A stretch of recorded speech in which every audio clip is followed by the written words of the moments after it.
Spring is here, and we have to start the season right with 6 weeks of Stoke, a skateboarding workshop brought to you by Together Philly and Live Supply, geared to help everyone understand skateboarding. This program will run every Saturday and Wednesday, starting April 12th through May 17th. So you have to act fast because there's limited spots available. To sign up for the workshop and get more information, email Together Philly at hello@togetherskateboarding.com or stop by their shop in Brewerytown at 1301 North 27th Street.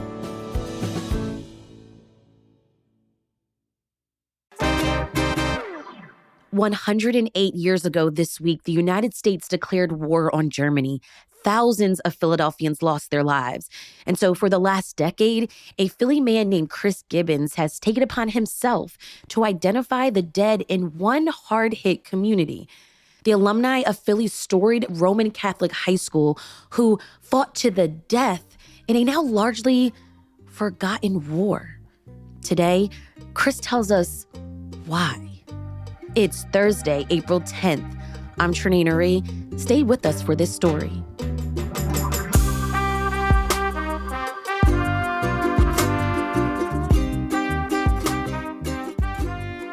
Chris, you're on the board of trustees of the Roman Catholic High School Alumni Association, and you also serve as the chairman of its Veterans Affairs Committee. This might be a pretty unique high school to have such a robust alumni association, right? It really is. And Roman dates back all the way to 1890 when it first opened its doors. And it has always had a unique relationship with the military. The builders of our building were Civil War veterans. The fathers and grandfathers of the early students who attended the school were also Civil War veterans of the Union Army. And the very first Board of Trustees consisted of a Civil War veteran, Colonel Francis Crilly, who was very integral in the founding of the school. And when he died, he donated his Civil War maps to Roman. And Roman is unique among all Philadelphia archdiocesan high schools in that it is the only Philadelphia archdiocesan high school whose alumni have fought in the Spanish-American War, World War I, World War II, Korea, Vietnam, the Persian Gulf, Iraq, and Afghanistan. Nearly 170 alumni have died in those wars. So Roman has always had patriotic ties to the country and to the military as well. Why did you take on this project? Well, it was actually a book that I was reading, and the book was called The Remains of Company D.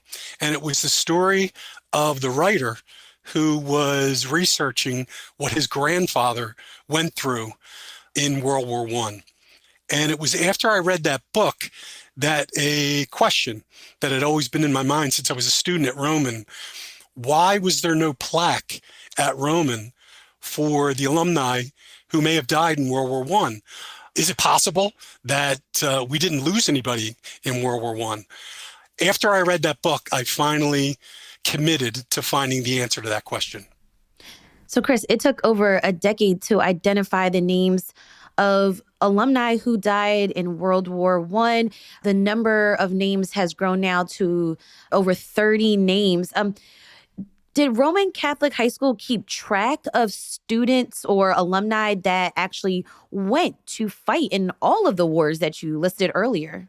For World War I, we came across a couple of documents that indicated those alumni that were known to be serving as of December 1917. Of course, the U.S. got involved in April of 1917. And by December, Roman had well over 100 that were serving. We found that document, and we were able to use that document to then search to see, of those listed who were serving in December 1917, how many of those had died.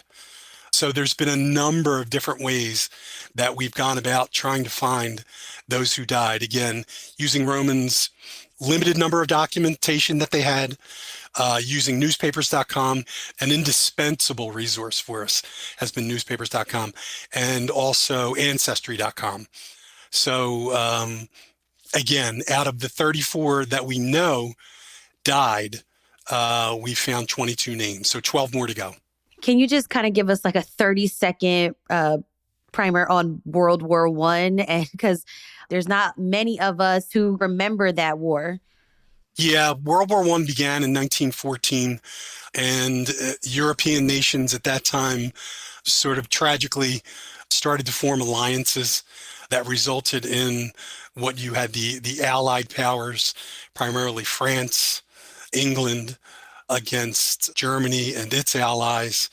The United States remained neutral. However, there were certain incidents, such as the sinking of the Lusitania, in which over 120 Americans were killed. 28 of them were Philadelphians, in which the sentiments of the U.S. people clearly were favoring Germany and France. And as a matter of fact, there were a number of Americans who volunteered to help either the French or the British. One of them was from Roman, Edward Kelly. He was the first alumnus to lose his life in World War I, and it was before the United States even got involved. He volunteered to help the French ambulance corps, and he lost his life in 1916, a full year before the United States got involved. You also learned that one alumnus performed the burial service for a fellow alumnus, right? Reverend Joseph Wolfe from Roman's class of 1899 was one of 16 Roman alumni who served as chaplains during the war. And I came upon a letter that talked about the death of another Roman alumnus from the class of 1902, Bernard Breen, who lost his life during the Battle of the Meuse-Argonne. And the letter was from Breen's captain, in which he wrote to Breen's mother and told her that a Father Wolfe performed the burial service for Bernard Breen. And the only Father Wolfe that could have been was Joseph Wolfe from Roman's class of 1899. So an alumnus from the class of 1899 performed the burial service of an alumnus from the class of 1902. Pretty remarkable. We've got more on this story after the break.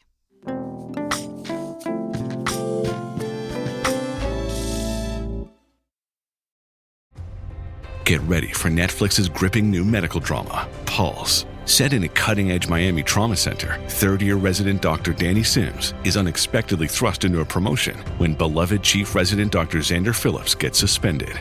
Then, with the emotional and physical stakes at their highest, a storm will push the hospital and its residents to their limits. Witness how life can change in a heartbeat when you're operating under pressure. Watch Pulse, only on Netflix. TaxAct knows small business owners can sometimes use a little help with their taxes. That's why TaxAct has Expert Assist, a team of live tax experts ready to answer any questions you may have. Think of them as your own personal sidekick. Not like one of those funny talking animal sidekicks, more like the super smart nerding out on tax code and business casual attire sidekick, but just as helpful and lovable. TaxAct. Let's get them over with. Chris, what have you learned about yourself, going and collecting all of these stories? I think one thing that I've learned is I am relatively tenacious. It will not give up easily. I will not stop this search. I have come across many, many false alarms. I have come across many things that have seemingly gotten in my way, dead ends. But I always seem to find a way to continue the search. I've certainly had a lot of help from other alumni, and especially from the history teacher at Roman, John Corrigan, who has helped me out. So if it's one thing I've learned is I've been relatively tenacious in my search. With other wars that, get closer to more contemporary times, Have you all talked about how you're going to keep track of alumni who get involved in these wars? Obviously, this has prompted a look at our alumni who fought in other wars, such as World War II and in the Korean War. And my father is a graduate of Roman Catholic High School, the class of 1948, and he fought in the Korean War. And during my search for the guys from World War I, he told me, hey, the plaque that's down at Roman for identifying the 5 alumni who died in the Korean War, my father told me, he said, there were more than that. And he gave me a couple of names to research. And sure enough, my father wound up being right. And as a matter of fact, this World War I search led us to conclude that it wasn't just 5 who died from Roman in the Korean War, but it was 15. And we subsequently erected a new plaque to honor those 15 alumni. So it's made us search and verify all of the alumni from Roman who fought in all the wars of the 20th century.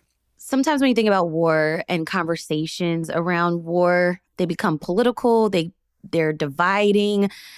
How do you keep all of this relevant to the Roman Catholic community? Yeah, World War I and World War II, but primarily World War I, was devastating to the Catholic community of Philadelphia. Estimates place about 2,000 to 3,000 Philadelphians who lost their lives in World War I, and nearly half of them were Catholics from the Philadelphia Archdiocese. So Catholics and the Catholic community suffered heavily in World War I. That's evidenced by the number of churches that still remain from that era that still have World War I plaques that honor the parishioners, the dead parishioners who died in World War I. The Roman community, because at that time during World War I, it was the only Philadelphia Archdiocesan high school for boys at the time. Romans suffered heavily from World War I. So the impact, not only on Roman, but on the Catholic community as a whole in Philadelphia was pretty bad. You also identified the injured. Tell me about Joseph P. Collins from the class of 1912. Yeah, again, in researching this, you come across stories of heroism, and you also come across the stories of the wounded. And there were numerous Roman alumni who were wounded during the war. One of them was Joseph Collins. And at the end of the war, the Philadelphia War History Commission sent out notifications to those who fought in the war to give a little bit of the history of what they experienced. Many of them wrote back about their experiences. One of them was Joseph Collins, and he talked about the day in which he was injured. A mortar shell apparently exploded near his leg, and he lost his leg. And it's remarkable to use resources like Ancestry.com to actually come upon the letter that he wrote detailing how he lost his leg. And his was just one of hundreds of stories that I had come across. But perhaps the saddest and most poignant was the story of John Jenkins, who fought in some of the bloodiest battles of World War I. He survived, but he subsequently suffered from PTSD and alcohol addiction. And when he was in his early 40s, he wound up killing himself. Certainly, do I know for sure that it was the war that caused it? I don't know that for sure, but I am almost certain that he suffered from the debilitating effects of PTSD that led to his alcoholism, and I believe it eventually led to his death. Chris, this was also really particularly bloody and an ugly war.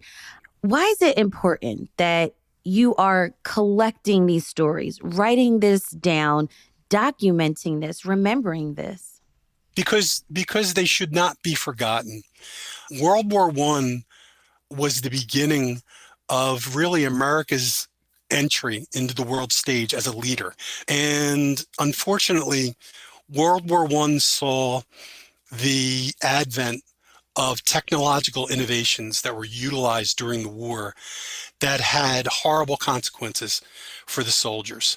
The machine gun was used to great effect during that war by both sides, resulting in the horrendous casualty rates that we saw. Poison chemicals were used by both sides on each other. Timed fuses that were designed to go off at the average height of a man's face so that they would deform the soldiers. It was just a horrible war that saw these technological innovations being used in weapons with terrible consequences for the soldiers. But also, not only technological innovations, but there were social implications that came from the war. The African American soldiers who left home in a country in which they were treated as second-class citizens, fought for their country, and then arrived back home, they were treated better over in Europe than they were when they arrived back home. Their children and their grandchildren were the ones who led the early civil rights movement. So you see the beginnings of the civil rights movement that came out of World War I. World War I was very, very important to the 20th century and continues to be to this day. Were there Black students at Roman Catholic at the time? There were, and I am still trying to search to determine if any of those early Black students from Roman served in World War I. The very first African American to graduate from a diocesan high school in the country was from Roman Catholic High School, George Adams, from the class of 1899. So it is very likely that one of those African American students served in the war, but we did find a connection. Steve Jones graduated Roman in 1973, served as a Marine, told me that his grandfather, he was not a Roman alumnus, but that his grandfather served in the war, an African American. So we have that connection at Roman. And more research needs to be done to see if there were any African American alumni who served in World War I. Is there something unique about Roman Catholic and its students' role in war? I mean, you just talked about African American soldiers. And at the time, thinking about just American history here, which I love, is that some of these students, were children of immigrants, children of factory workers, and they all gave their life to this country. So many of the early Roman students were the sons and grandsons of primarily Irish immigrants. They were very patriotic, and the Irish from that era had a lot of problems with Britain and England. And these young soldiers were joining the American Army and in many cases fighting side by side with the British who had treated their ancestors so badly. So there was a great sense of patriotism among those students. And they weren't just Irish. There were Germans, there were Italians. One of the great stories that I came across was Vincent Diodati from the class of 1906, earned his medical degree from Jefferson College, was practicing medicine. When the war broke out, he enlisted in the Army the day the United States declared war. The British were in dire need of battlefield surgeons. He is immediately thrust into the war. He is the first American to be placed in charge of a British military unit. Out of his original outfit of 220 men, he is one of 14 survivors. He's wounded 3 times. He's wounded so badly that it was recommended by the other soldiers that he admit himself to the hospital that he was treating the British soldiers, but he continues to treat the British soldiers. The story gets back to King George of England, and when the war ends, he is awarded the British Military Cross for bravery. Again, just one of a number of stories that emerged from my research. Chris Gibbons, thank you so much for sharing all of these stories with me here on CityCast Philly. You're welcome. It was great to be here. In addition to my research, I'm also a writer. And I have a book that's available on Amazon, Soldier, Space, and Stories of Life. One chapter is dedicated to the stories that I've uncovered in my search for the guys from Rome who fought in World War I. That's so cool. Thank you. Thank you.